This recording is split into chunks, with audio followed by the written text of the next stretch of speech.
माहवार मैगज़ीन, हमसरी हैदराबाद। शुमारो सितंबर 2021 है। पेश खिदमत है सिलसिले अदब, तारीख़ ऐं समाजियात मां। छा हिक जहिड़ो क़ौमी निसाब हिक जहिड़ो तैलीमी निज़ाम तैयार करे सघंदो? तहरीर आहे शौकत लोहार जी, आवाज़ साकिब अबरो।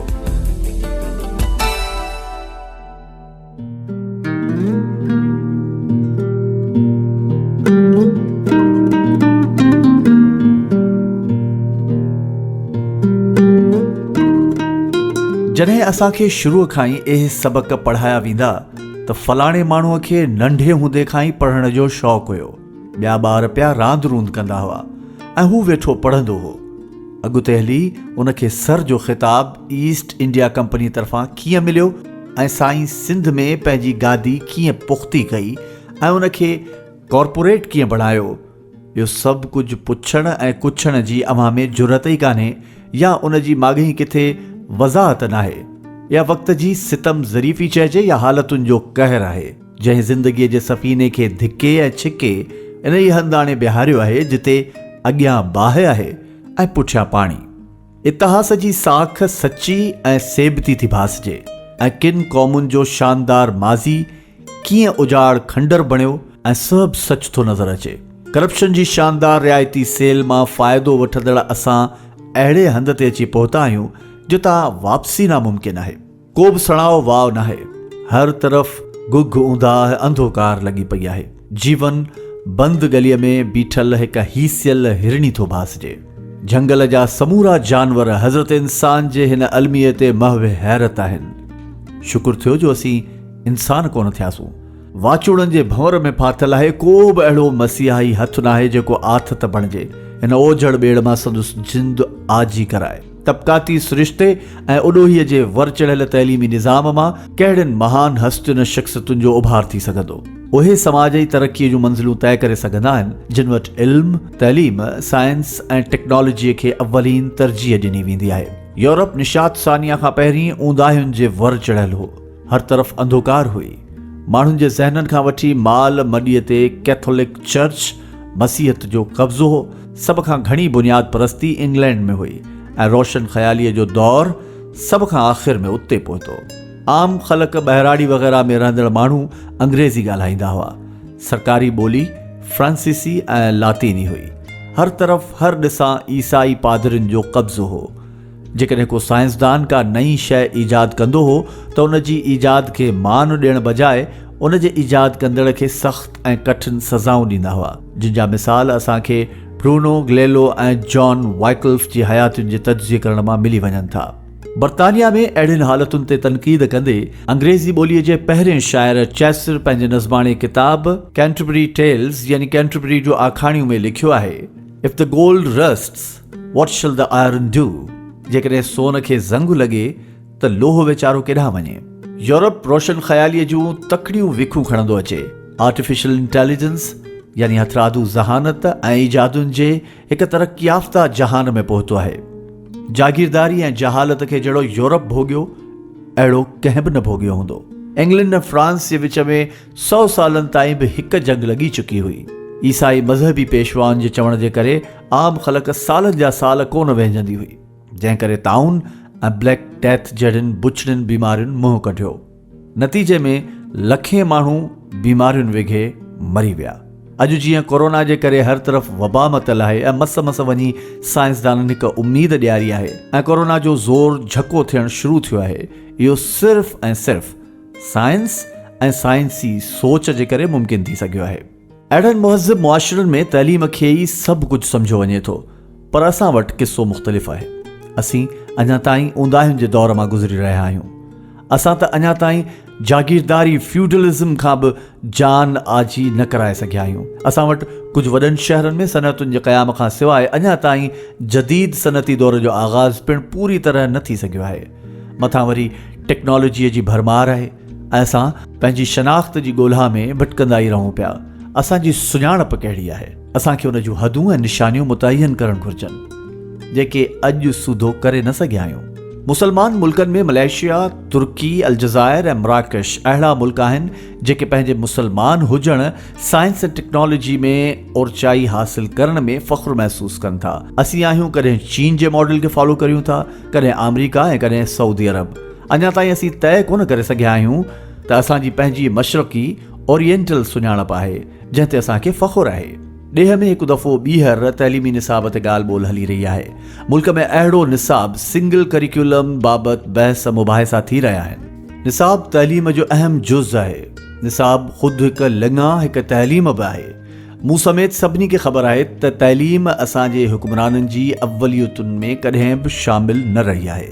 असां वटि तइलीम खे बसि हिकु इस्म तौरु ॻणियो ज़रूरु वञे थो, पर उन ते बजट जो तमामु थोरो हिसो मुख़्तस कयो वञे थो ऐं उन मां बि घणो तणो करप्शन जे वर चढ़ी वञे थो ऐं नतीजे में लखे ॿारड़ा अॼु सूधो स्कूलनि खां ॿाहिरि आहिनि। रियाज़ी ऐं साइंस जे मैदान में मुसलमान साइंसदाननि जेके मार्का फ़तह कया, उन्हनि जेके आलमी सतह जा कम सरअंजाम ॾिना, उन्हनि जे अमली कम बजाए ख़ाली उन्हनि जी सवानिह लिखण ऐं ॿुधाइण सां शागिर्द जे अंदर में कहिड़ी सलाहड़प ऐं लॻाव पैदा थींदो। 7वीं सदी ईसवीअ खां 11वीं सदी ईसवीअ ताईं मुसलमाननि जे उरूज जा ढुक त भरिया वञनि था, पर इमाम ग़ज़ाली खां पोइ ज़वाली दौर जो ज़िक्र किथे आहे? उन जा कारण कहिड़ा हुआ? उन सॼे सुनहरी दौर में मुसलमान साइंसदान जिन अज़ियतुनि मां गुज़रिया, जिन पीड़ाउनि खे मुंहुं ॾिनूं, जेके झीर ऐं सख़्तियूं सठियूं, उन्हनि बाबति निसाब में किथे जाइ आहे? सरकारी तालीम जो हाल कंहिं फ़क़ीर जूं चतियूं लॻल लीड़ूं थियल कपिड़नि जहिड़ो आहे। हाणे त हालत इहा आहे जो को मज़दूर बि पंहिंजे ॿार खे सरकारी स्कूल में पढ़ाइण लाइ तयारु न आहे। फ्री मार्केट जे ज़ोर पकड़ण जे करे सरमाएदारनि खे त मौक़ो मिली वियो ऐं उन्हनि तइलीम खे वापारु बणाए छॾियो ऐं तइलीम जे नाले ते तइलीमी बिज़नेस शुरू कयो, जेको अॼु सूधो जारी आहे ऐं ॾींहों ॾींहुं वधी वेझी रहियो आहे। रंग बिरंगी स्कूल ऐं यूनिफॉर्म आहिनि। 2 कमरनि जो घर मसवाड़ ते वठो, हिकु बोर्ड टंगियो, 2 बेरोज़गार पढ़ियल औरतुनि खे बीहारियो। अव्हां वटि अंग्रेज़ी मीडियम स्कूल तयारु आहे। इन जे स्कूल खां वठी वॾी शॉपिंग प्लाज़ा ताईं स्कूलनि जी हिकु वॾी फ़हरिस्त आहे, जंहिंमें तइलीम घटि, माइटनि लाइ परेशानी वधीक विकिरो कई वञे थी।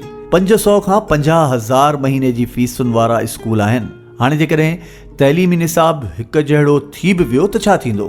छा असांजे ॾेह जी तइलीम बि हिकु जहिड़ी थी वेंदी?